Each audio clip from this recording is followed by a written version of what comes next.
네, 안녕하십니까, 여러분. 윤성문이라고 합니다. 만나서 반갑습니다. 네, 저쪽에서 하는 줄 알았는데, 네, 여기서 하네요. 더 가운데로 와서 더 떨립니다. 네, 저는 이제 광명에서 왔습니다. 그래서 오늘 아침에 박계신 교수님이 지금 같이 올라오셨는데, 안 들어오셨어요. 그래서 같이 KTX를 타고, 네, 왔습니다. 그래서, 저를 이제 제 얼굴이 낯익은 분들도 계시고, 처음 뵙는 분들도 계십니다. 어쩌다가 제가 이제, 또 이 대구와 연이 참 잘 만들어져서 대구를 오게 됐습니다. 또 이번 학기에는 아마 덕희학교, 그다음에 남양학교 이렇게 제가 알기로 이렇게 지금 또 강의가 또 잡혔어요. 대구랑 좀 신기하게 또 연이 되고 있습니다. 간단하게 제 소개를 드리자면 저는 한국에서 특수교육을 했고 미국에서 공부를 더 하기 위해 미국을 갔습니다. 그래서 미국에서 공부를 하다가 이제 미국에서는 학위를 따게 되면은 1년 동안 일을 하게 해주죠. 이제 OPT라고 부르는데. 그래서 석사를 따고, 제가 이제 박사 가기 전에 시간이 좀 비더라고요. 한 6개월 정도 시간이 비어서, 교사를 하면 좋겠다. 여러분들 아시는지 모르겠지만 저는 이제 캘리포니아에서 일을 했는데, 공부를 하고, 캘리포니아 주와 뉴욕 주가 미국 내에서도 굉장히 법률이 엄격한 걸로 유명합니다. 그러니까 예를 들어서 다른 주에서 교사 자격증을 따거나, 의사 자격증을 따도요, 캘리포니아나 뉴욕주를 가려면 다시 따야 돼요. 그 정도로 매우 엄격한 곳인데 이 캘리포니아는 너무 신기하게 우리나라 교사 자격증을 그냥 전환시켜줘요. 그래서 여러분들이 그냥 영어 시험도 심지어 안 봐요. 나중에 추후에 더 일하고 싶으면 이제 보는 건데 그래서 감사하게 우리나라 교사 자격증을 전환을 해서 일을 할 수 있는 기회가 주어졌습니다. 그래서 제가 근처에 있는 학교에 지원을 했는데 딱 2개월짜리 기간제 교사였어요. 딱 좋았죠. 경험하기도 좋다. 그때 당시 모든 저를 가르치는 지도교수와 현장에 있는 선생님들이 반대했습니다. 너가 굳이 2개월을 가는데 그 학교를 갈 필요는 없다. 근데 그 학교가 소위 여러분들이 많이 아시는 우리가 특수교육을 공부하면서 철학으로만 많이 알고 있는 최소제한환경 얘기를 많이 하죠. 최소제한환경은 미국에서는 굉장히 중요한 철학이고 실제로 현장에서 이루어지고 있는 거예요. 그래서 일반 학교에 시작해서 차례대로 내려가는 건데 제가 일했던 학교가 이 마지막 학교, 최종 학교였던 거예요. 특수학교. 더 이상 갈 곳이 없는 아이들이 오는 최종 학교였고 파이널 보스라고 불리는 별명이 있는 학교였습니다. 그래서 너가 굳이 2개월인데 그런 학교에 갈 필요 있니?였고 저는 이제 2개월인데 뭐? 라는 마음으로 시작을 했습니다. 가자마자 한 달 만에 제가 뇌진탕을 받을 정도의 일이 있었고 그걸 계기로 제가 이제 10년 넘게 그 학교에 근무하게 됐어요. 그래서 그 파이널 보스라는 학교에서 이제 근무를 하면서 감사하게 이제 교감이란 직책도 맡게 되고 학교에 이제 PBS를 깔게 되면서 저희가 이제 거꾸로 일반 학교에도 PBS를 까는 그런 일들을 만들었습니다. 그래서 그렇게 미국에서 일을 하다가 이제 아시는 분들은 제 스토리를 아시는 분들은 알겠지만 제가 이제 한국에 오게 된 건 제 딸 때문에 왔습니다. 우리 딸이 코로나 때 태어났는데 자폐 스펙트럼이 보여요. 제 눈에는 보였고 이제 의사 선생님하고 얘기를 하다가, 네. 야, 코로나 때 태어났으니까 한국에, 너 이제 가족들이 있는 한국에 한번 가보면 어떠냐. 아직 얘기인데, 그때가 이제 18개월이었는데, 제가 그 생각을 못 했었거든요. 저는 미국에만 있어야지라는 생각을 했었기 때문에, 우리 딸을 데리고 왔습니다. 와갖고, 한국에서 무엇을 할 수 있을까를 뒤지다가, 우리나라에 ABA가 굉장히 낙후되어 있다는 거를 저도 이제 알게 되었고 ABA 센터를 오픈하게 되었고 감사하게 현재는 제가 서울시 교육청과 메인으로 일을 하고 있습니다. 그래서 여러분들 아시는지 모르겠지만 서울시에서는 현재 올해부터 행동전문교사를 양성하고 있고 그러니까 다른 지역과는 타시도와는 다르게 소위 PBS 전문가를 양성하고 있습니다. 그래서 티어 1, 2, 3를 커버할 수 있는 전문가를 양성하고 있고 그거를 저희 더문ABA 연구소에서 맡아서 진행을 하고 있습니다. 그리고 저희 또한 이제 다른 이제 특수학교들과 이제 MOU를 맺고 이 PBS라는 미국에서 제가 했던 그런 PBS의 모습을 좀 깔기 위해서 노력들을 하고 있습니다. 그래서 저는 이제 소위 그런 끝판학교에 있다 보니까 문제행동중재, PBS 이런 강의를 다니는데 갑자기 우리 박경옥 교수님께서 윤리 강의를 해달라. 윤리요? 네. 근데 이제 제가 이제 많은 얘기를 하다 보니까 이 교수님은 그런 생각이 드셨던 것 같아요. 미국에서 제가 이제는 행동중재를 하면서 저는 당연하다라고 생각했던 것들이었어요. 저도 여기 학교 이제 한국 와서 느낀 것들인데, 근데 제가 미국 현장에서 일하다 보니, 미국에서 소위 말하는 이런 윤리라는 게 내 몸에 배져 있는 것도 있겠구나. 그래서 이런 것들을 여러분들과 나누면 좋겠다. 그래서 박경호 교수님과 얘기를 좀 많이 나눴고 저도 이제 나름대로 좀 준비를 해봤습니다. 아이스 브레이킹이 굉장히 길었죠. 저도 너무 긴장을 하고 있었기 때문에 좀 풀기 위해서 좀 제 얘기를 꺼내봤습니다. 이 마이크가 이렇게 되는데 괜찮은 거겠죠? 네. 좋습니다. 오늘 이제 윤리에 대해서 좀 얘기를 해볼 건데 이렇게 5가지를 좀 얘기를 한번 나눠볼까 합니다. 좀 지루할 수도 있겠지만 우리가 지루한 게 가장 중요한 부분이기도 합니다. 윤리의 정의, 윤리가 참 많은 사람들에 의해서 정의가 됐는데요. 저는 이거를 이제 뭐 다 읽을 생각은 없고 이제 아리스토텔레스는 이제 윤리라는 것을 이제 인간의 궁극적인 목표가 바로 행복임을 강조하면서 윤리를 강조했어요. 그래서 궁극적으로는 우리가 행복하기 위해서 우리가 윤리를 공부해야 되고 윤리를 따라야 한다. 그리고 임마누엘 칸트는요, 보편적 도덕 법칙을 따르는 행위로 윤리를 얘기했습니다. 제가 제일 강조하는 게 보편적 원칙인데요. 보편적 원칙이라는 거는 누구에게나, 그쵸, 누구나 해야 되는 것들을 보편적 원칙이라고 합니다. 제가 요즘에 이제 영화가 9월 달에 개봉되는 영화가 하나가 있습니다. 그녀에게라는 영화가 개봉이 돼요. 아시는 분들도 네.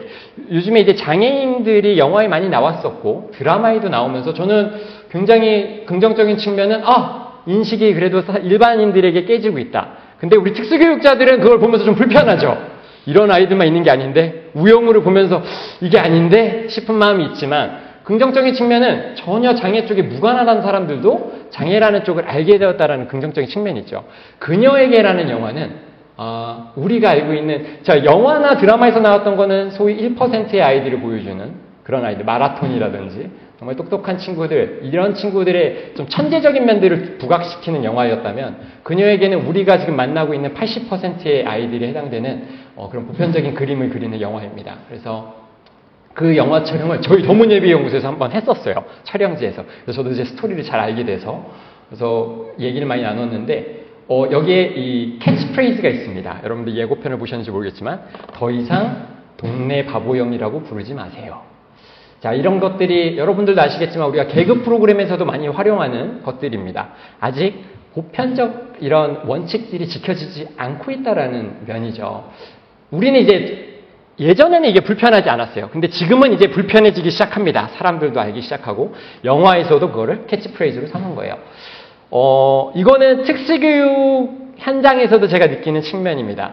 저는 이제 미국에서 하다가 이제 한국에 와서 아직도 조금 적응이 어려운 측면은 뭐가 있냐면 여전히 저도 마찬가지 우리가 사실 특수교육자들이요. 회식 자리나 뒤풀이 장소로 가면 우리 애들밖에 할 얘기가 없어요. 더 이상 일 얘기하지 마 하면서 또 우리 애들 얘기를 해요.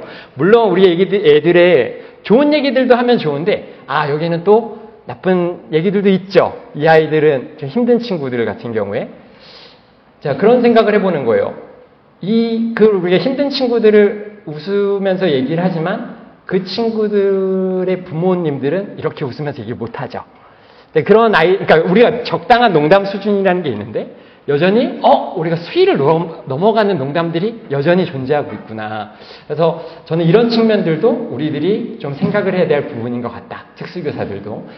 그래서 저희는 제가 ABA를 좋아하는 가장 큰 이유 중에 하나가 뭐냐면 바로 객관성입니다. 우리 아이들에 대해서 객관적으로 얘기하고 공격 행동이 있습니다. 근데 얘가 성격이 나빠서 본질이 그래서 그런 게 아니죠. 그래서 우리가 눈에 보이는 것들로 객관적으로 얘기하는 게 ABA의 본 모습인데 사실 그런 모습들도 우리가 조금씩 깨우쳤으면 좋겠다. 그래서 윤리라는 거는 사실은 이제 사회가 계속 변해감에 따라서 계속 변해요. 그래서 연구와 탐구가 계속 이루어져야 되는 영역이기도 합니다. 자, 그래서 윤리는 법의 기반이 되는 원칙과 가치를 형성하고 법은 윤리적인 이상을 실현하기 위한 도구로 활용이 됩니다. 그래서 우리가 법이라는 것도 굉장히 중요한데 자, 그래서 윤리적인 행동은 법적인 행동을 포함하는데 법적인 행동이 항상 윤리적인 것만은 아니죠. 이게 굉장히 좀 중요한 측면이기도 합니다. 그래서 우리가 법을 당연히 지속적으로 바꿔가야 되겠고 윤리적인 측면도 마찬가지입니다. 그래서 법대로 따른다고 해서 항상 윤리적인 것들은 아닌 거예요. 자, 그래서 우리가 윤리라는 것을 어떻게 학습해야 되는 이유는 우리가 인간으로서 당연하다고 해서 우리가 모든 상황별의 딜레마의 해결 방안을 다 알 수는 없습니다. 이제 한 예로 저는 이런 딜레마들이 있죠. 자, 문제 행동이 굉장히 많은 친구고 우리가 기능을 봤을 때 이 친구는 지금 탈출의 기능을 하고 있습니다. 자, 아이가 자해를 하고 막 때리고 물건을 집어 던지고 이런 행동들을 합니다. 탈출의 기능을 하는 행동이라고 했을 때 이 아이의 행동을 우리가 신체적인 중재를 통해 블러킹을 할 것이냐 아니면 현재 고시대로 내려온 우리가 이제 격리를 하라라는 이게 뭐라 그러죠? 이제 따로 빼내라는 이제 지침이 떨어졌는데 이게 맞을 것이냐. 자, 우리가 그 지침을 따랐을 경우에는 이 아이는 소위 탈출의 기능의 행동을 했기 때문에 소위 강화를 받게 되죠. 이 아이는 나가기 위한 그 행동들이 펼쳐질 것인데 여기서 교육자로서의 딜레마가 올 수밖에 없습니다. 나는 이 아이를 가르칠 것이냐? 그렇다면 우리가 행동 중재를 적절하게 해야 될 텐데 그럼 신체적인 중재를 피할 수가 없고 근데 이 신체적인 중재로 인해서 또 어떤 문제들이 발생할지도 모르는 거고요. 이런 딜레마가 지금 우리나라 교육 현장에 있다라고 생각합니다. 지금 고시가 내려온 것이 신체적 중재를 해도 된다라는 말이 나왔고 행동 전문 교사가 그 다음에 우리가 이제 격리가 아니라 다른 말이 뭐였죠? 우리가 이제 따로 이렇게 분리 조치하라라는 게 떨어졌는데 어떻게 신체적 중재를 하고 어떻게 분리 조치하라는 구체적인 사안은 없습니다. 그래서 사실 미국에는 이런 것들이 법들로 잘 나와 있죠. 제가 이따가 이제 법도 좀 미국의 법을 좀 보여드릴 건데 캘리포니아에 이런 것들이 이제 우리나라도 지속적으로 바꿔가야 되는 부분이죠. 그래서 어쨌든 윤리라는 거는 이렇게 우리가 딜레마에 이제 왔을 때 어떻게 처리를 하느냐, 어떻게 우리가 결정을 하느냐에 있어서 도움을 주고 있습니다. 자. 우리가 이제 윤리를 얘기할 때 항상 나오는 게 바로 트롤리 딜레마입니다. 여러분들 이제 아시는 분들이 더 많으실 텐데 이런 것들이에요. 우리가 첫 번째 시나리오 트롤리 딜레마 할 때 이제 두 개의 시나리오가 나오는데 첫 번째 딜레마가 이거죠. 자, 당신이 철로선로에 있고 지금 트롤리가 고장이 나서 통제되지 않은 상태로 기차가 막 달려오고 있습니다. 앞에 5명의 인부가 일을 하고 있고 당신 앞에 레버가 있는데 레버를 당기면 트롤리가 다른 선로로 전환을 합니다. 근데 그 선로에는 한 명의 인부만 일을 하고 있습니다. 레버를 당기면 한 명이 죽고 5명이 삽니다. 이때 우리는 레버를 당길 것이냐 아니면 놔둘 것이냐. 이런 딜레마가 주어졌을 때 우리는 어떤 선택을 하냐. 연구에서는 85%의 사람들이 트롤리의 이 레버를 당긴다라는 대답을 했다고 합니다. 자, 두 번째 시나리오입니다. 똑같이 이제 트롤리가 고장났는데 당신이 이번엔 다리 위에 있습니다. 트롤리가 통제되지 않은 상태로 5명의 인부들이 작업 중인 선로로 달려가고 있습니다. 근데 당신 바로 옆에 매우 큰 사람이 서 있어요. 그래서 그를 밀어서 선로에 떨어뜨리면 여러분들은 트롤리를 멈출 수 있고 근데 멈출 수는 있지만 그 사람은 죽게 되겠죠. 근데 이 경우에 당신은 그 사람을 밀어서 5명을 구할 것이냐? 라는 질문이에요. 여기에는 12%의 사람이 그렇다라고 대답을 했다라는 통계가 있다라고 해요. 이게 이제 우리가 윤리적인 딜레마를 던질 때 나오는 문제들입니다. 근데 요거에 이제 사실 극단적이죠. 이런 일은 사실 일어나지 않을 거예요. 여기는 지금 A 아니면 B 둘 중에 하나 선택해요. 우리가 막 소리를 지르고 뛰어가고 이런 옵션은 없어요. 그래서 이제 윤리적인 딜레마로서 우리가 이런 거를 많이 다루고 있는데 이런 거를 소위 우리가 공리주의 또는 의무론이라고 표현을 합니다. 공리주의는 최대 다수의 행복을 우리가 추구하는 거고 의무론은 행위 자체의 도덕성을 중요시 여긴다는 거예요. 여기에 대한 갈등을 우리가 어떻게 결정할 것이고 어떻게 생각할 것이냐. 이게 이제 윤리적인 의식이라는 거예요. 저는 이제 오늘 주제가 우리가 이제 학술대회에 이제 AI에 대한 얘기들도 많이 나오고 여러분들 그거 아시나요? AI가 요즘에 이제 자동차에 AI를 달면서 딜레마에 빠진 것 중에 하나가 그거예요. 이제 완전히 자동화되는 자동차를 개발하고 있잖아요.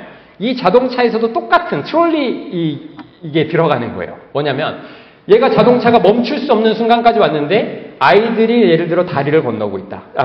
횡단보도를 건너고 있다. 자동차가 멈출 수 없어요. 자, 이 아이들을 치고 갈 것이냐 또는 자동차가 꺾어서 운전자를 죽게 할 것이냐. 둘 중에 하나. 이거를 AI가 결정을 해야 된다는 거예요. 이런 것들을 사람이 입력해줘야 되는데 우리는 어떤 선택을 해야 될 것이냐. 그러면 이걸 그냥 AI에 맡겨놓게 된다면은 AI의 입력 결과는 다수를 살리는 쪽입니다. 그러니까 주인을 죽이는 거예요.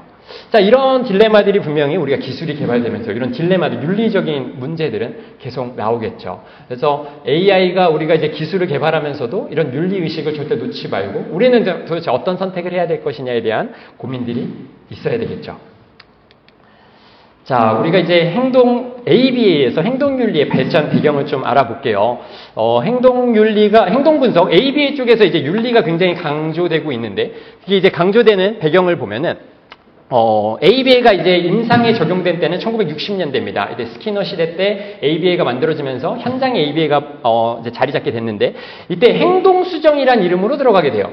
만약에 여전히 한국에서 ABA에 대한 부정적인 인식이 있다 그러면 저는 이 행동수정이란 말 때문에 그렇다라고 생각이 됩니다. 제가 대학교를 다닐 때만 해도 행동수정이라는 수업을 배웠고, 근데 이게 사실 행동수정, behavior modification이라는 용어인데, 이게 미국에서는 60년대 때 썼던 말인데, 우리는 굉장히 오랫동안 이 말을 사실 사용을 했죠.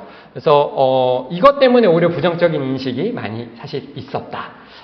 근데 어쨌든 이 행동수정이라는 말로 광고를 하면서요, 아주 극적으로 우리가 행동 변화를 시킬 수 있다 이런 광고를 했다라고 해요. 그래서 하루 정도의 워크숍을 통해서 자격증도 이제 소위 남발하는 이런 시기가 있었습니다.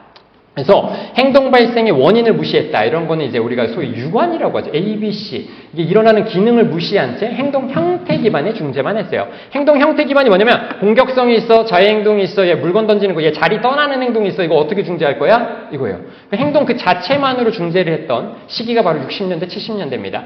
자, 그렇게 중재를 하다 보니까 당연히 기능 파악 안 하는 거예요. 그러면 행동을 줄이는 데 초점을 맞출 수 없고, 행동을 줄인다라는 건 곧 벌을 뜻하죠. 그래서 벌 위주의 행동 중재가 행동 수정이 이루어졌다는 거예요. 그래서 강화물로도 주로 음식물을 썼고, 음식물도 아이의 건강과는 상관없이 무관하게 우리가 사용을 실제로 했다는 거예요. 이때는 실제로 마약도 썼고요, 강화제로서. 그다음에 이제 벌제로는 뭐 전기 충격도 주고, 싫어하는 음식도 먹이고, 이런 다양한 아주 혐오적인 자극들을 썼었죠. 그리고 이때는 장애인들이요, 대부분 거주시설에 입소를 했습니다. 그래서 규모에 따라서 300에서 1,500명의 발달장애인, 중증 정신지체, 이때는 정신지체라고 불렀기 때문에, 그 다음에 지체장애인을 수용을 했었고요. 치료에 대한 어떠한 지침이 없었습니다. 그래서 치료라는 이름으로 이런 아까 말씀드린 전기충격, 이런 학대들이 자행이 됐었죠. 자, 이게 수면 위로 드러난 게 바로 마이애미에서 이제 선랜드 마이애미 스캔들이라는 게 밝혀집니다. 이때 이제 선랜드 트레이닝 센터라는 곳에서 학대 사건이 이제 조사되기 시작했어요. 이제 사망 사건이 많이 발생한 거예요, 이곳에서. 그래서 조사를 들어갔고, 그래서 이때 조사를 하면서 플로리다 정신지체국 이쪽에서 이제 본격적으로 조사를 했더니 조사를 하면서 이제 7명을 기소했습니다. 그래서 이 학대 시설로 이제 판정이 됐고, 그래서 블루 리본 패널이라고 이제 구성을 해서 이거를 우리가 한번 제대로 점검을 해야겠다. 그래서 정신지체 전문가, 변호사, 사회사업가, 행동분석가 이 사람들로 블루 리본 패널이 만들어졌어요. 그래서 우리가 한번 이 원인도 밝히고 이거를 막아야겠다라는 얘기를 한 거예요. 실제로 조사를 하는 과정에서 출입대장, 메모, 개인일기장 이런 것들을 다 조사를 했더니 이 사망하는 사건들이 탈수, 그 다음에 애들이 탈출하는 거를 이제 막는 과정에서 사망 사건이 발생했다는 거예요. 그리고 이 트레이닝 센터의 이제 핵심이라고 할 수 있는 닥터 이 필립 추라는 사람이 있었어요. 이 사람이 이제 심리학자였는데 실제로 행동분석 자격증이 없는 상태에서 치료라는 이름으로 이 사람이 이제 이런 것들을 다 주도했던 인물이에요. 그래서 이게 이제 뉴스에도 나왔고요. 이때 당시에 저희 여러분들이 보시면 알겠지만 정말 충격적인 일들이 이 안에서 다 벌어졌던 거예요. 공공장소에서 자유행위를 강제시켰고요. 동성애행위도 강제시켰고요. 이런 말도 안 되는 일들이 이 안에서 벌어졌다는 거예요. 근데 이런 것들이 사실은 선랜드 마이애미 스캔들로 통해서 드러났지만 많은 시설에서 이런 것들이 이루어지고 있었다라는 거예요. 그래서 제가 보시면 알겠지만 닥터이가 굉장히 유명했었는데 ABA 훈련 경험도 없는 사람들이 이런 것들을 주도했었다라는 아주 큰 문제가 있었습니다. 자, 이 마이애미 스캔들 통해서 이 블루 리본 패널이 만들어지면서 이 기관에서 아까 이 전문가들로 이루어진 이 집단이 시설에 대한 불시 방문을 이제 만들고, 그다음에 연구문헌에 의한 프로그램을 활용하고 실험적 절차를 금지시켰습니다. 이걸 우리가 소위 증거 기반으로 우리가 중재를 해야 된다. 그래서 처벌 절차를 금지시키고 격리를 금지시키는 이런 조치를 취했죠. 이게 바로 소위 윤리 강령이 시작된 계기가 되었습니다. 그래서 이런 행동윤리가 발전하게 된 계기들을 보면은 일단 첫 번째 이런 역사적인 사건이 기틀이 됐죠. 그래서 선랜드 마이애미 스캔들을 통해서 이제 윤리가 발전되게 되고, 그래서 ABA가 자폐 스펙트럼에 굉장히 효율적이다라는 게 증명이 돼가고 있었고, 아이들을 상대로 하다 보니까 이런 내담자, 우리가 이제 클라이언트라고 하는 내담자를 이제 이런 권리를 보호하기 위해서 윤리적인 기준이 더 필요하겠다. 그러면서 이제 윤리적인 기준들이 강화되기 시작했습니다. 그 다음에 이제 행동 분석에서는 우리가 이제 연구를 어쨌든 계속 해야 되기 때문에 동물이나 사람을 상대로 연구를 해야 되기 때문에 그런 연구 참여자의 권리와 복지를 보호하기 위해서 윤리 가이드라인들이 만들어지게 되었죠. 그래서 우리가 학회를 참여하고 이런데 이제 강의를 가게 되면 윤리에 대한 과목을 꼭 듣는 이유들이 사실 그 부분들입니다. 그리고 ABA는, 현재 제가 이제 BA12만 써놨지만 현재는 이제 큰 단체가, ABAI라는 국제응용행동분석협회가 있습니다. 이 협회에서 인준받은 이 학회에서 인준받은 두 개의 협회가 BA12와 QAB예요. 이 BA12가 역사가 더 깊기 때문에 행동분석가 인증위원회라고 제가 써놨는데 이 BA12에서도 윤리에 대한 중요성을 매우 강조하죠. 실제로 자격증을 따게 되면 우리가 32시간 CEU라는 이제 평생 CEU 이거 평생 네, 지속교육. 감사합니다, 교수님. 이런 것들이 이제 들어야 되는데, 그 중에 4학점을 윤리 과목으로 넣었죠. 물론 부족합니다. 이게 2년마다 한 번씩 계속 이걸 갱신해야 돼요. 32시간씩 2년마다 들어야 되는데, 그 중에 최소 4학점을 윤리로 들어야 돼. 라고 지정을 해놓은 거예요. 그만큼 이제 BACB에서도, 또는 QAB에서도, 이런 협회에서도 윤리에 대한 것을 굉장히 강조하고 있죠. 그래서, 네. 이런 식으로 이제 우리가 행동 ABA 속에서도 ABA가 윤리가 발전되기 시작했습니다. 캘리포니아에서는 어떻게 이런 윤리들이 발전돼서 법적으로 들어왔는지를 제가 간단하게 좀 보여드리기 위해서 좀 들고 왔습니다. 캘리포니아 에듀케이션 코드 파트 30입니다. 이 파트 30에 특히 챕터 5.5 이 부분에 행동중재에 대한 법률이 명시되어 있어요. 그래서 이렇게 쭉 여러 섹션이 있는데 제가 오늘 한 2개 정도만 얘기를 해보려고 합니다. 첫 번째가 바로 emergency intervention. 그래서 긴급 중재에 해당됩니다. 긴급 중재에서는요, 뭐가 포함되어 있냐면 긴급 신체적 중재에 대해서 얘기를 하고 있습니다. 우리나라 이번에 교육부 고시에 나온 거에 있어서도 신체적 중재를 할 수 있다라고 나와 있죠. 근데 여러분들 왜 이게 제가 말씀드렸지만 어떻게 중재하라는 말은 없어요. 그리고 우리가 현장에서 목소리를 들어보면 여러분들 아동학대법이 있죠. 근데 안타깝게도 아동학대법이 상위법입니다. 그래서 신체적 중재를 하라는 고시가 나와 있고 교육법이 나와 있지만 아동학대법이 더 상위법이기 때문에 사실 아동학대로 만약에 건다면 네, 우리가 신체적 중재를 한다는 그 교육법은 그걸 그걸 이제 넘어설 수 없기 때문에 사실 이제 여전히 현장에서는 선생님들이 신체적인 중재를 하지 못한다라는 얘기들을 하고 있죠.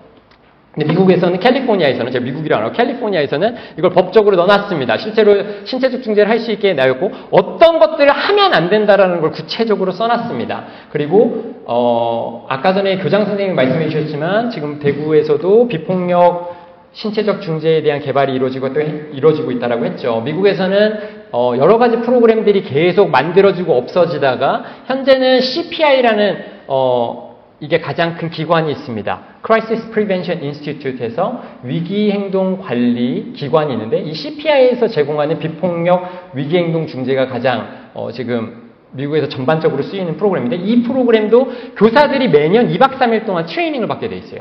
트레이닝을 받아서 안전적인 신체적 중재를 하고 어떻게 하면 우리가 신체적인 중재는 정말 일부고요. 어떻게 문제 행동이 만들어지고 없어지는지에 따라서 어떻게 우리가 중재하는지에 대해서 이런 것들을 배우는데 그런 것들이 이제 우리나라에도 만들어져야겠죠. 그래서 어쨌든 미국에서도 CPI 훈련을 받은 사람만 우리가 문제 행동 중재를 하게 되어 있습니다. 그래서 네, 법적으로 이런 것들을 좀 보장하고 있다. 그 다음에 ABA 전문가가 교육 현장에 들어올 수 있도록 하는 법률이 있습니다. 그래서 캘리포니아 같은 경우에는 아예 대놓고 BCBA라는 이름을 넣어버렸어요. 그래서 BCBA가 아이들의 행동평가를 하고 계획을 짤 수 있다. 그 다음에 이들이 슈퍼바이저로서 이 행동들을 중재하는 데 있어서 교사들을 슈퍼바이징하고 이들이 사실 PBS 코디네이터의 역할을 하는 거예요. 사실 네. 지금은 우리가 전국적으로 이런 것들이 계속 PBS를 만들어가는 단계지만 서울시는 이 PBS 그래서 이런 것들을 좀 본 거예요. 그래서 한번 그럼 우리도 행동 전문가를 양성하는데 PBS 전문가를 만들어보자. 코디네이터를 만들어보자였고 제가 최근에 또 서울시 교육청을 이번에 갔다 왔는데 저는 이제 방향성을 계속 던진 거예요. 방향성을 던진 것 중에 하나가 뭐였냐면 결국에는 행동 전문 교사가 제대로 일을 하기 위해서는 수업 실수에서 빠져야 되겠고, 그래서 지금 이 BCBA가 미국에서 활동하는 사람들은 수업 실수가 없죠. 그래서 수업 실수에서 빠져야 되겠고, 그 다음에 교사들의 슈퍼바이저의 역할을 하려면 관리자의 역할을 해야 된다. 그래서 사실 서울시에서 꾸준히 얘기했던 거는 저는 이제 없는 거를 만들어낼 수는 없다라는 답을 얻었습니다. 근데 이게 몇 년 동안 얘기를 하다가 자리가 하나 있다면 수석교사 자리가 되겠구나 라고 얘기를 해서 일반 쪽이랑 얘기했는데 일반 교육 쪽에서는 조금 아직 무리가 있는 것 같아요. 근데 특수 쪽이랑 얘기를 해보니까 특수 쪽은 가능성이 있다라고 합니다. 그래서 서울시는 한번 본격적으로 2, 3년 내에 최초로 행동중재 전문 교사인데 수석교사 자리를 한번 만들어 보려고 한번 시범사업으로 하려는 계획까지 세운 상태예요. 아직 현실로 나오진 않았지만 계획이 어쨌든 그런 식으로 가고 있습니다. 어쨌든 미국에서도 이런 것들을 이제 명시함으로써 이제 수업을 사실은 여러분들이 이제 행동전문교사 지금 과정을 밟는 선생님들의 불만, 고충이 그런 것들이에요. 내가 가르쳐야 되는 애들도 있고 나도 또 투입이 되어야 되고 그 다음에 거기 가서 뭔가를 해보려고 해도 동등한 교사들이에요. 동등한 교사다 보니까 내가 이들에게 뭔가를 공고하는 상황도 엄청난 노력들이 필요하고 그래서 이런 것들을 고충으로 많이 말씀을 하시죠. 그래서 저는 궁극적으로는 미국이 무조건 옳다는 아닙니다만 미국도 수많은 시행착오를 겪으면서 이런 것들을 만들어 간 거예요. 그래서 결국에는 이런 슈퍼바이저의 역할을 법적으로 집어넣었다. 그래서 이런 행동 중재를 하는 데 있어서도 체계를 시스템을 만들어서 이렇게 운영을 할 수 있게 만들어 놨습니다. 자, 이제 윤리를 얘기할 때 제가 사실은 좀 빨리 막 달려왔는데 제가 오늘 좀 시간이 항상 저는 오버돼서 좀 빨리 달렸습니다. 네, 또 시간을 보니 너무 빨리 달렸나? 라는 생각이 좀 드는데 자, 제가 사실 많이 얘기를 하고 싶은 부분은 이 부분들이었습니다. 문제행동중재에 있어서 우리가 윤리를 어떻게 봐야 될 것이냐. 그래서 제가 좀 타이틀을 좀 정해왔는데 자, 윤리적으로 어떤 행동이 문제행동인가? 여기에 대해서 우리가 좀 생각을 해볼 필요가 있고 우리가 너무 많은 행동을 문제행동들을 지금 현재 중재하고 있지는 않은가? 그러니까 모든 것들을 다 집어서 행동을 중재하고 있지는 않은가? 또는 문제행동이 있음에도 방치하고 있지는 않은가? 그 다음에 우리가 문제행동에 대한 후속결과 기반 중재에 의존하고 있지 않은가?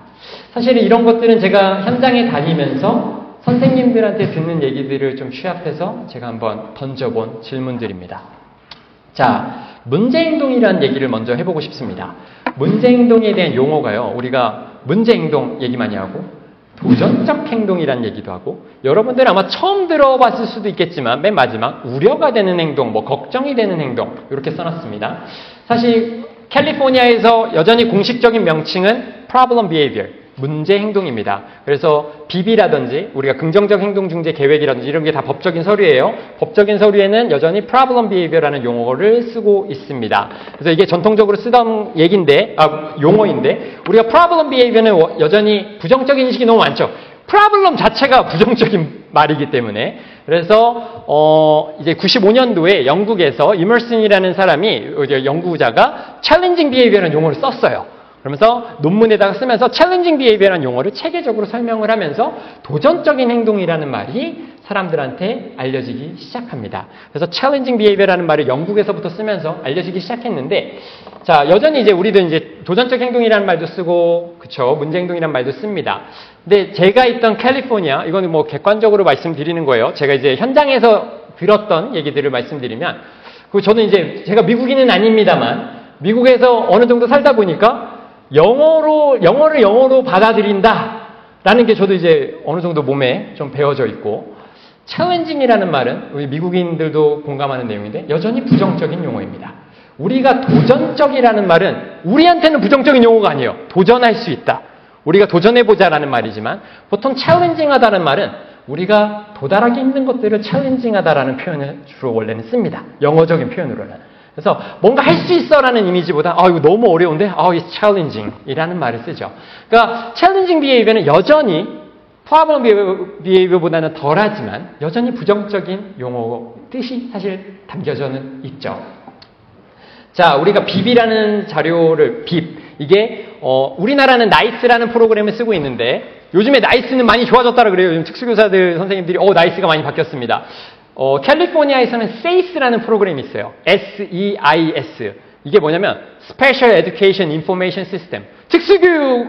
특수교육 아이들만을 위한 인포메이션 시스템이 있어요. SAC라는 프로그램이 들어가면은 여기 이제 비율 업데이트하게 돼 있어요. 여기 이제 뭐 IP도 넣고 다 돼요. 그래서 여러분들이 만약에 이제 특수교육 현장에 있으면 어떤 아이를 봤던지 이 아이들의 모든 IP를 다 볼 수 있죠. 이 아이가 특수교육을 받기 시작한 아기 때부터 모든 자료들을 다 볼 수 있는 시스템이 만들어져 있죠. 여기에 보면은 공식 명칭 여전히 problem behavior라고 나와 있습니다. 근데 여기도 융통성이 있는 게 뭐냐면 거기 있는 서류를 그대로 작성해도 되지만 우리가 만들어서 빕을 만들어서 PDF로 만들어서 올릴 수 있어요. 보통은 저희도 만들어서 올립니다. 만들어서 올릴 때 캘리포니아에서는 주로 behavior of concern이라는 말을 많이 씁니다. 우려가 되는 행동.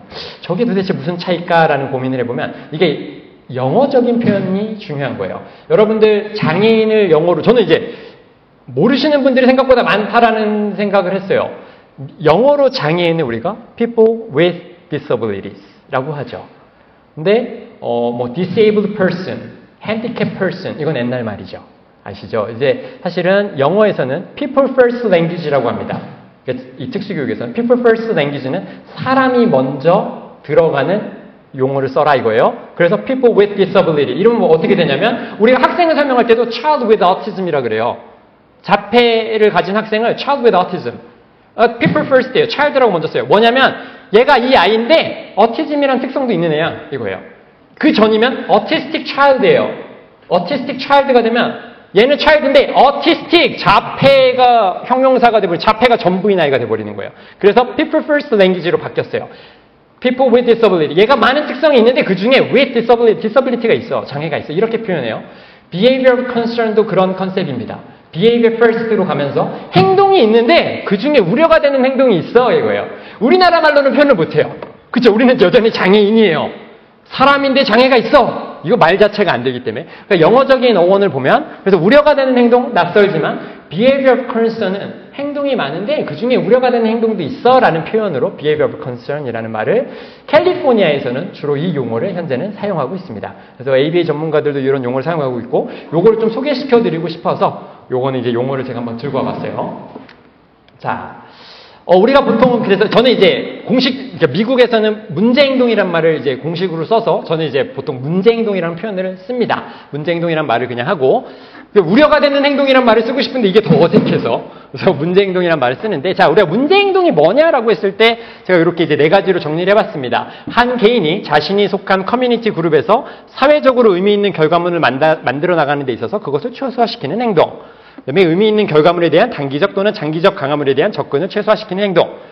뭐 이렇게 돼 있는데 저는 이렇게 써놨는데 보통 현장에서는 이거를 여러분들이 생각할 수 없어요. 우리가 윤리적인 판단이 되게 중요하다 그랬는데 이거를 지금 내가 중재를 해야 되는 행동인가? 아니면 그냥 냅둬도 되는 행동인가? 이런 것들이 이제 윤리적인 판단을 해야 될 것인데 저는 항상 제가 트레이닝하는 선생님들이나 현장에 있는 선생님들이나 교사들한테 뭐라고 하냐면 첫 번째 이 아이나 다른 아이의 건강과 안전에 위협이 되느냐? 이게 1번이에요. 된다는 거예요. 건강과 그 기준점에 부합한다 그러면 위협이 되느냐? 행동중재를 해야 된다. 그러니까 이게 자, 그다음에 두 번째는 우리가 어떤 걸 문제 행동으로 바라봐야 되냐? 이 아이가 학습이라는 걸 하는 데 있어서 방해되는 행동이 있느냐?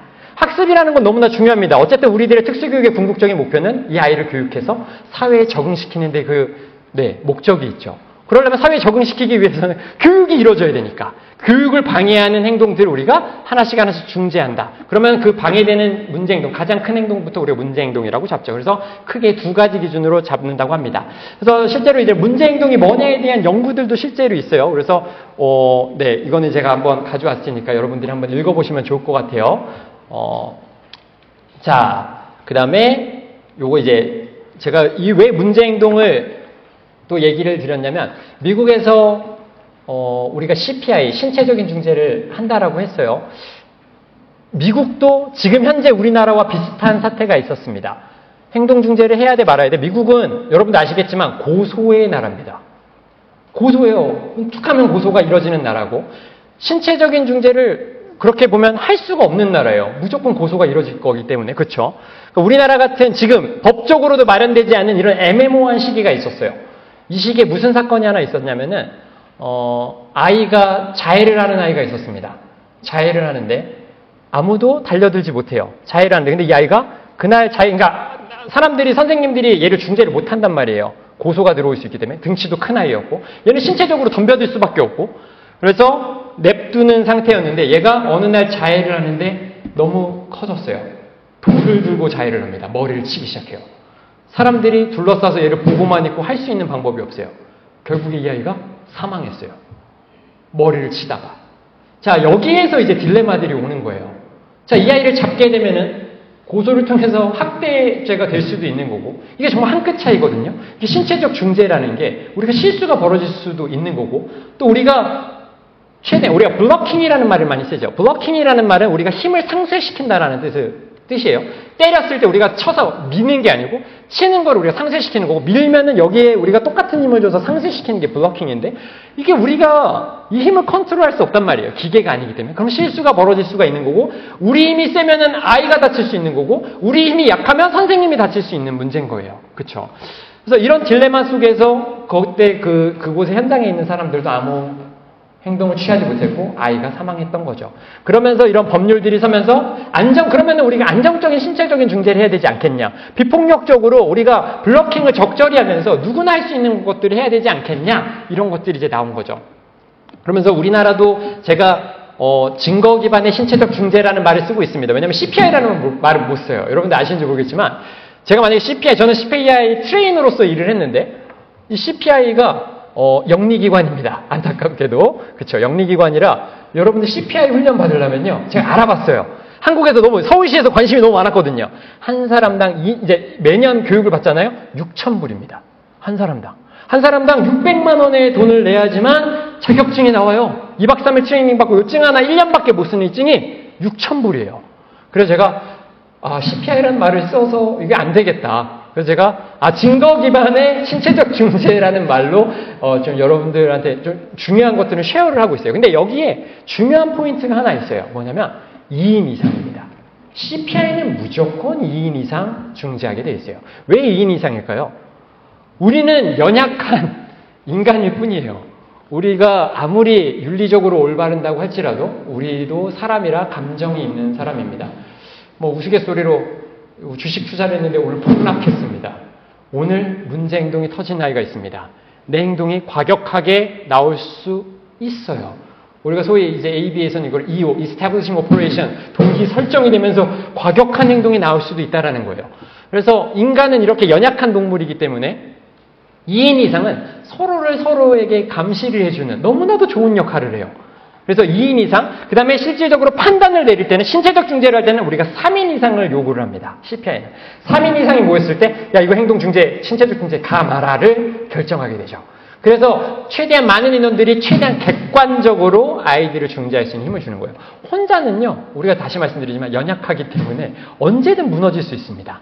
아무리 중재를 저도 신체적 중재를 너무 많이 했지만 저도 너무 많이 무너지는 순간들이 있죠. 근데 옆에 있는 사람들이 그 힘이 되는 거예요. 저를 제어해주는 장치가 되고, 제가 이런 것들을 또 깨기 위해서 또 강조하는 것 중에 하나가 뭐냐면, 우리는 여전히 여기 교사들이 많지만 저한테 돌을 던질 수도 있겠지만, 저도 마찬가지 미국에 가서 제일 당황스러웠던 것 중에 하나가, 제가 교사를 하는데 제 교실은 너무 들락날락하는 사람들이 많은 거예요. 교장 선생님, 교감 선생님, 비시비 계속 왔다 갔다 해요. 수업을 하면서 창문으로 쳐다보는 사람이 너무 많아요. 내 교실을. 제가 BCBA라는 사람이 제 교실에 와서 막 행동중재를 하길래, 야, 여기 내 교실이야, 너 나가.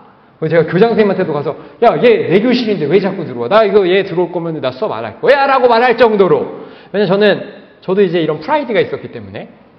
근데 이런 것들이 많이 깨졌죠. 그러니까 누가 들어오든 말든 상관없는 교사가 됐죠. 지금은 제 ABA 연구소가 제가 미국에서 그대로 이제 하던 방식대로 학교처럼 PBS를 운영하고 있습니다. 교실 문이 다 열려 있고요. 엄마들이 다 볼 수 있어요. 선생님들이 많고요. 누구든지 왔다 갔다 하면서 볼 수 있어요. 이게 사실은 엄청난 제어 장치가 되면서 우리를 객관적으로 만들어주고, 우리가 힘든 것도 더 객관적으로 돼요. 그래서 사실 이런 것들도 문화가 되어야 되겠다. 이런 것들이 우리의 윤리의식을 또 올려주는 일들이 되겠다라는, 여러분들에겐 돌을 던질 수 있겠지만 한번 던져봅니다. 자, 그래서 우리가 문제행동이란 얘기를 할 때는 요런 얘기들도 하고, 그 다음에 우리가 문제행동, 이제 AB에서는 문제행동을 우리가 잡을 때는 행동기록을 하죠. 행동기록을 통해서 했을 때 빈도수 비율이 너무 높게 나타나는 행동들도 문제행동으로 잡고, 또는 반응 시간이 너무 짧고 지속 시간이 긴, 그리고 심각도가 높은 행동에 대해서 우리가 문제행동으로 삼습니다. 그래서 우리가 이거는 이제 데이터의 중요함이기도 하고요. 자, 그러면 우리가 선행사건 기반 중재라고 제가 이제 써놨는데, 사실 제가 현장에 나가서 선생님들에게 강의를 나간다고 하면은 보통 이제 장학사님들이나 담당 선생님이 질문지를 막 받아와요.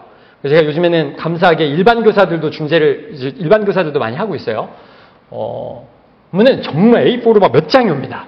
근데 다 뭐냐면 다 문제행동 어떻게 잡아야 해요. 그쵸? 근데 이거는 다 사실은 대부분 형태 기반의 중재를 원하고 있는 거예요. 행동 수정을 원하고 있는 겁니다. 행동을 줄이기 위해서 어떻게 해야 돼요? 근데 사실은 여러분들 PBS의 핵심은 예방이에요. 저도 이제 문제행동 정말 많이 했습니다. 제가 공식적인 늦은 탕은 3번이고 갈비뼈 부서지고 막 이런 일들이 있었어요. 이건 공식적인 거고, 제가 최근에 뭐 하나를 만들면서 제가 부상당했던 사진들을 한번 쭉 모았었어요. 와, 어마어마하더라고요.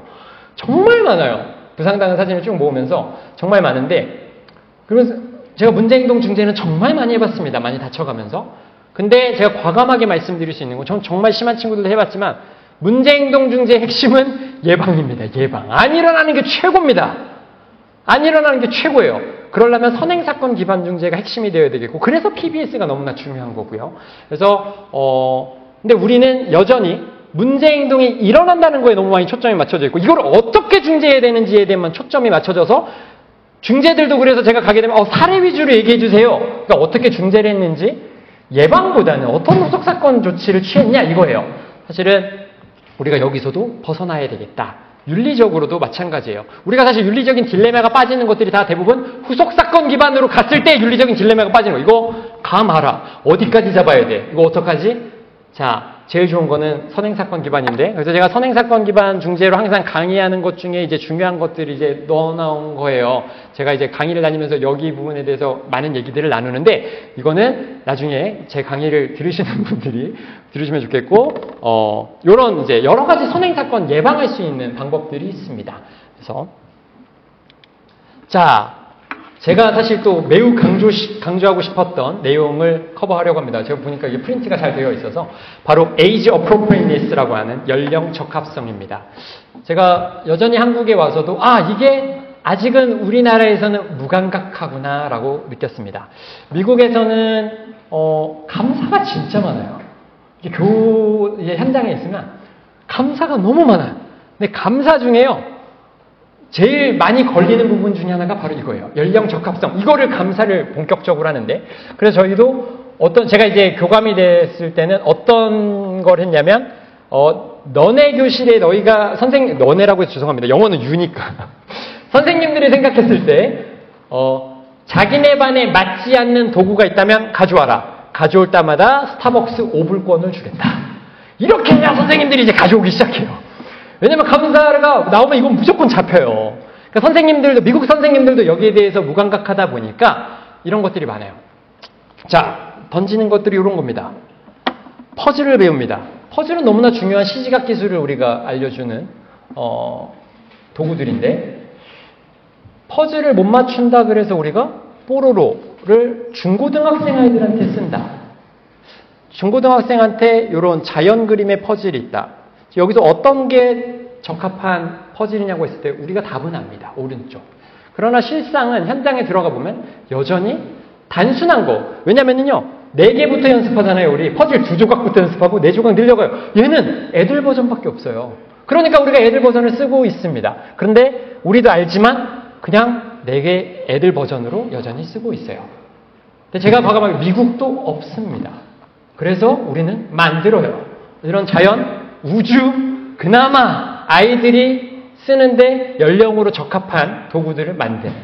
그래서 저는 항상 이런 시각으로 봤으면 좋겠어요. 우리 말고, 우리는 우리를 서로 이해하거든요. 왜 그걸 쓰는지 너무 이해해요. 외부 사람들이 봤을 때, 또는 이 아이와 동일한 연령의 아이가 봤을 때 이상함이 없어야 된다 이거예요. 그렇죠? 그런 자료를 활용하는 게 좋겠다. 거꾸로 나이가 너무 어린 아이한테, 미취학 아이한테 오른쪽에 퍼즐을 주면 이건 또 맞지 않는 거예요. 자, 요런 거. 실제로 제가 교육 현장에 가면 왼쪽에 이 꼭지 퍼즐, 이건 꼭지 퍼즐이죠. 네, 꼭지 퍼즐을 되게 많이 쓰는데 이 왼쪽 오른쪽도 많이 써요. 근데 여기서 만약에 중고등학생들이 쓴다 그러면 그나마 저는 오른쪽 거를 쓰셔라 라고 얘기를 하죠. 왼쪽보다는. 그래서 오른쪽 거는 이제 실제로 우리가 중고등학교 아이들도 색깔을 배워야 되는 아이들도 여전히 존재하기 때문에 색깔도 배우고 모양도 맞추고 그렇게 할 때는 우리가 왼쪽에 있는 도구들보다는 오른쪽에 있는 게 훨씬 윤리적으로 적합한 자료라는 거예요. 자, 제가 팩스를 한번 들고 와봤습니다. 저희 연구소에서 그림을 제가 그냥 만들었어요. 원래는 저희가 그냥 프린트하고 만들어 쓰다가 너무 없어서 저희가 이제 팩스도 만들고 토큰보드도 저희가 제작해서 쓰는데 저는 팩스를 만들 때 이게 제 오른쪽 게 저희가 이제 제작한 거고 왼쪽이 기존에 있는 그냥 일부 하나만 들고 온 거예요. 자, 왼쪽에 있는 그림 도구는 봤을 때 중고등 어른들이 쓸 수 있느냐라고 질문을 했을 때 저는 연령적으로 적합하지 않다. 제가 다시 말씀드린 것처럼 자, 성인이 쓰고 있습니다. 30살. 동일한 30살의 사람이 봤을 때 저 그림이 적합하냐라고 봤을 때 적합하지 않다라는 거예요. 오른쪽은 제가 그래서 최대한 중립적으로 그래서 만드는 게 제가 디자이너한테 계속 부탁했던 방안이기도 하고 계속 수정했던 방안이기도 합니다. 어른들도 쓰고 아이들도 쓸 수 있는 우리가 특수교육 용어 있잖아요. UDA, Universal Design입니다.